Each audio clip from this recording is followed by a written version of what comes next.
I want to tell a little bit about the story and how the brand came apart. We're developing a streetwear brand, and maybe I'm ready to start now. So this is me at the age of 17.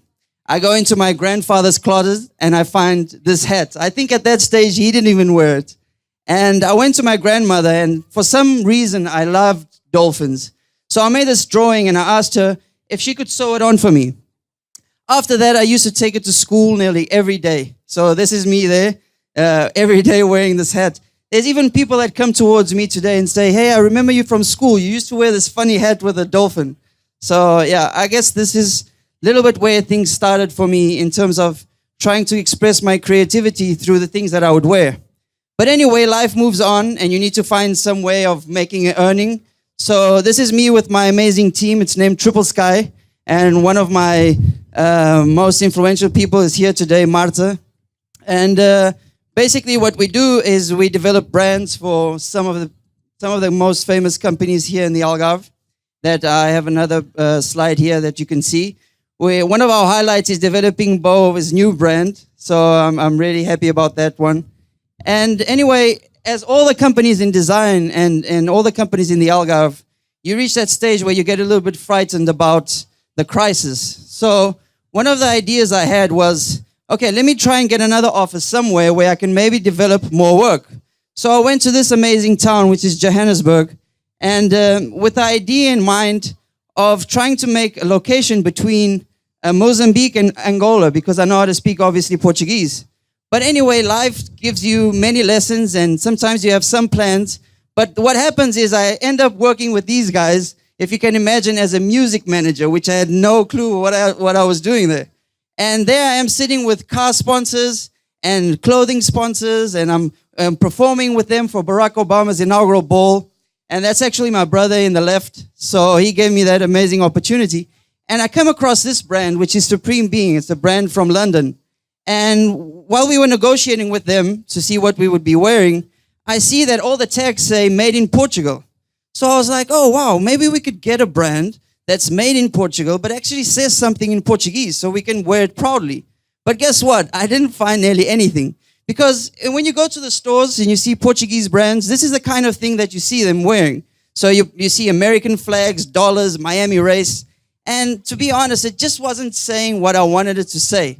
So I gave myself the challenge and I came back to Portugal and tried to have an idea in mind, which was developing a streetwear brand that would actually say something Portuguese and explore maybe the Portuguese communities and people that would look at the clothes and identify themselves with them. So you have like the discoveries, the Iberian lints, the sardines, and all these themes. But streetwear is about looking at the streets and seeing what people are wearing and how they react to certain political statements. So the name that I gave for this project was Repto. And as you can see, Repto is like a challenge. It's considered, it's provoke, fight, opposing. And that's really how I see maybe the youth today when they're so frightened about what's going to happen in the future. So this was a starting point for me, but I needed then a symbol. I needed something that would translate this visually. So I picked up the Portuguese cross, which you see obviously in your left. I transformed it into something that would be a stencil, and then I transformed it into an X. And X has so many amazing meanings, and like the unknown, for example. And when Bo told me that we were going to blow up this projector and we're going to make the whole building, I thought, hey man, I want to see this symbol just like blown up here, just stare for a while and see, wow, when you have an idea, then suddenly you see something blown on top of a wall. At this stage, I don't have the budget for it anyway. So everybody would ask me, so what's next? Well, where are you going to put these clothes for sale? Well, what is the next step for you? And I said, I don't know, but I know this amazing guy that's here with me today. His name is Nunu, and he's the best sales guy I know in the world. He sold me something twice. I thought I would never buy it once. So I knew if somebody would make me sell this, it would be this guy right here. So we started chatting, and today we're so fortunate to have one of the best manufacturers in Portugal that's going to produce our line. And when you're starting a project, you need to talk to your friends. You need to talk to people that you need some help with because maybe you don't have that financial background. So this is one of the illustrators that jumped on board immediately. He's here today. His name is Artur. And I'm so proud to show this and so proud to show one of his drawings that's going to come next. Because without the help and the support in the beginning, it's just so difficult to make things. So if I can ask a round of applause for Artur, he made this amazing drawing. and it would be such a privilege for me.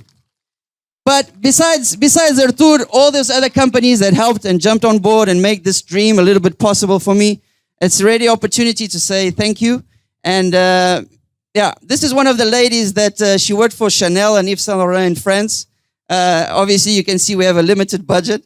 So this is here. She's putting like tags on and with such passion. And the way I got her was saying, you know what, the youth today, I don't know what's going on, but all these kids, we really need to be focused. So this is one of the pictures we took. This is a dance crew, OMG and Rodrigo, and they're wearing some of the creations we made in the beginning stage.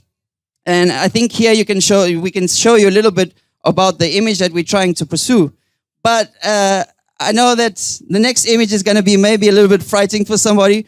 But yeah, it's. I think this is an image to sell a cap. I don't know if anybody's looking at the head actually, but yeah, you need to find new ways. And what we want to do is make a brand that just doesn't stand there. We want to provoke. We want to do something different, and we want to have an opinion and something to say.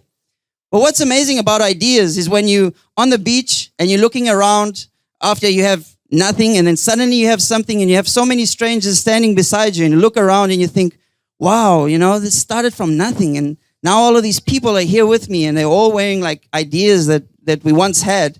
And that's an amazing opportunity. But the thing that I wanted to come here today to say is about this kid where everything came spontaneous to him. And what I want all of you to think about is what came spontaneous to you? What made you happy? What came natural?